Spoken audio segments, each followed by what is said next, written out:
Hello, everybody. I'd like to introduce you to my lovely friend Sharon, who we met. I think we've decided it was early 2014 14, yeah. after Rachel Hickson, who is Duncan's sister, introduced us to the country of Moldova. Really, we had no idea where it was or anything about it, and she said you have to meet up with this lady called Sharon Eason.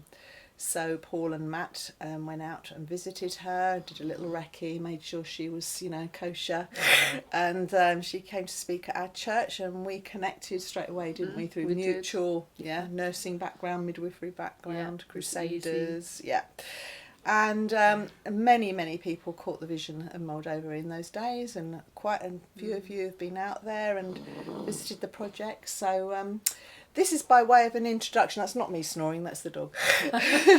By way of an introduction or reintroduction, especially for those who have not come across what the work in Moldova is about, because Sharon's daughter Sammy and her Moldovan husband Leo, who are working out there, are going to be on We Will Stay on December the 13th, and we want to reconnect with them, encourage them, pray for them.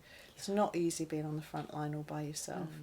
So just to say another big connection we've had with Moldova is Laura and Paul were out there for a whole year, so they've made other connections out there than Sharon has had over the years. Yeah. So it's really good, and I just think this is the right time for reconnecting with everybody, and God's timings are good. Yeah. They're far beyond ours. So over to you, Sharon. Yeah, so thanks, Sally. It's a great privilege to be able to talk about the ministry in Moldova. I was called to Moldova after a painful divorce in 2007, and really went with an open mind and an open heart. Had no idea what I was going to, really. And so if I first of all explain to you just the size of Moldova, it's tiny. It's about the size of Wales, and a very similar population, about 2 million. And they speak the Romanian language, and they also speak the Russian language. So I was based in a little village that had both languages all mixed up. I was never sure which one to learn. I did go for the Romanian language, but discovered more recently that a lot of the words I'd learned were Russian words anyway, so my language is mixed up too.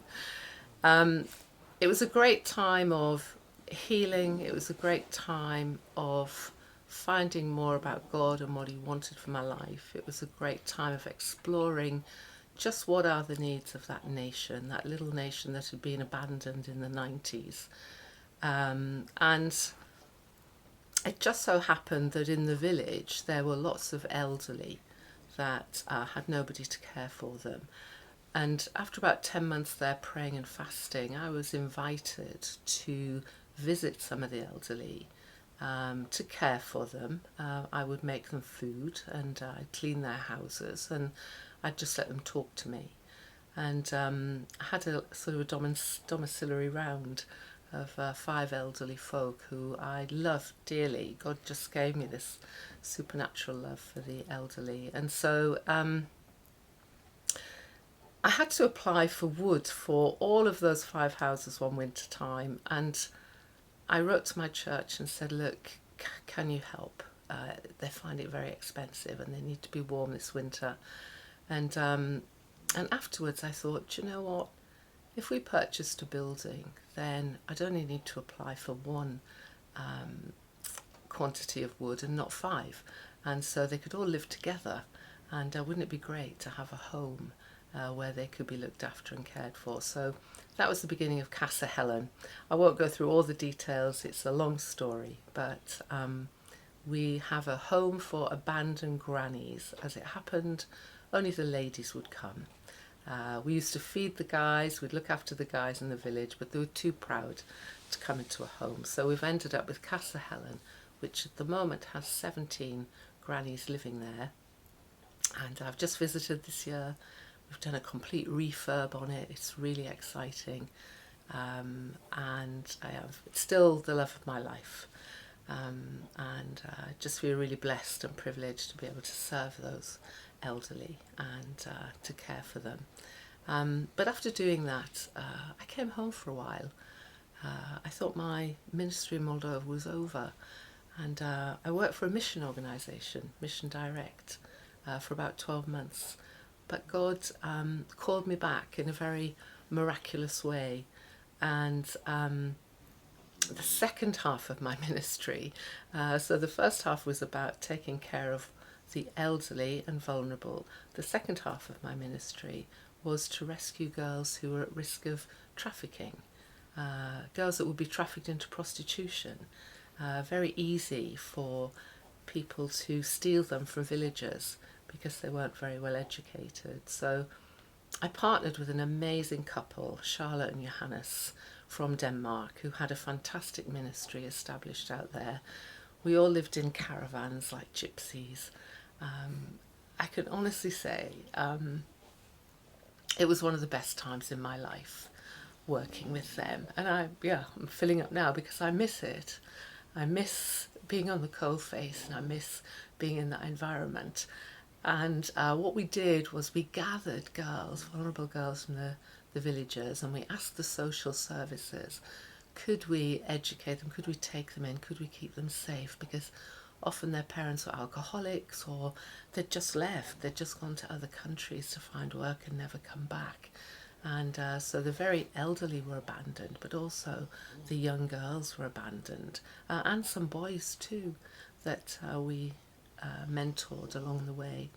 So we opened a shelter, and whilst we were dreaming and planning for this shelter, Rachel Hickson, who Sally mentioned, put me in touch with a lady in Austria.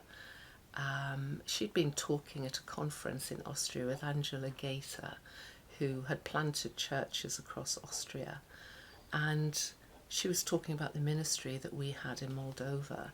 And out of the blue, Angela wrote to me and said, would I go to a conference and speak? And I thought, oh gosh, that's all very grand, and I'm standing around in my wellies, you know, I'm living in sort of mud in the middle of nowhere, but I thought I'd better get a suit and go to Austria. So I did.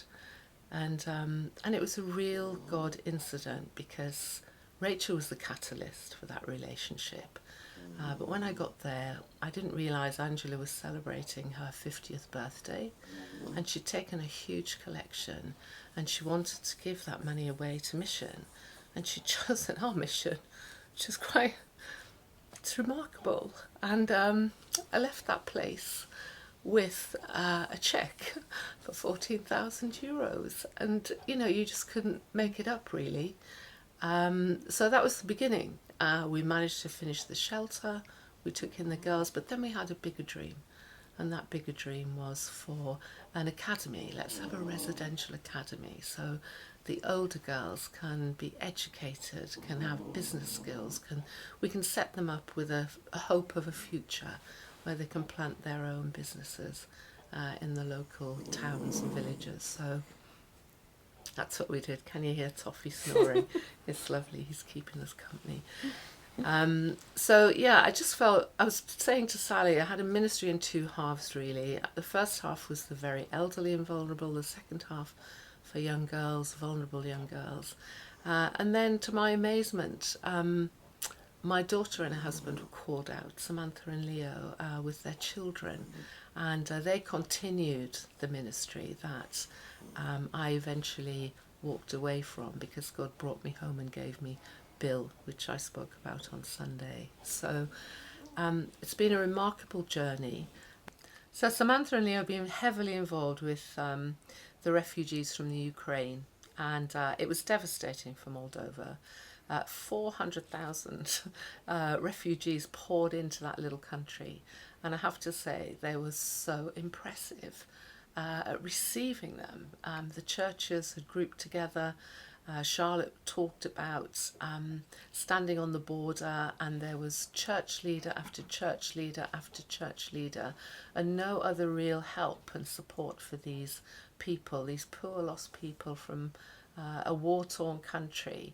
And yet they'd set up stations with first aid, they'd set up feeding stations, they had buses rolling to take these people to safe places.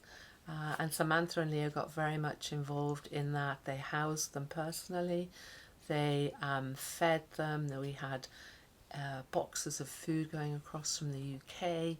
It was a massive distribution of aid, and just really showing Jesus' love to these people.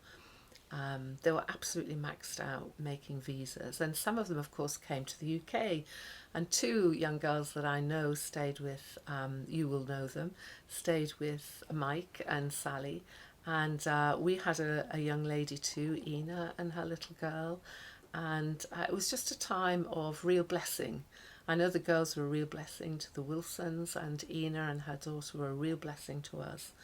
And it was so satisfying to see these people built up and loved and sent on their way.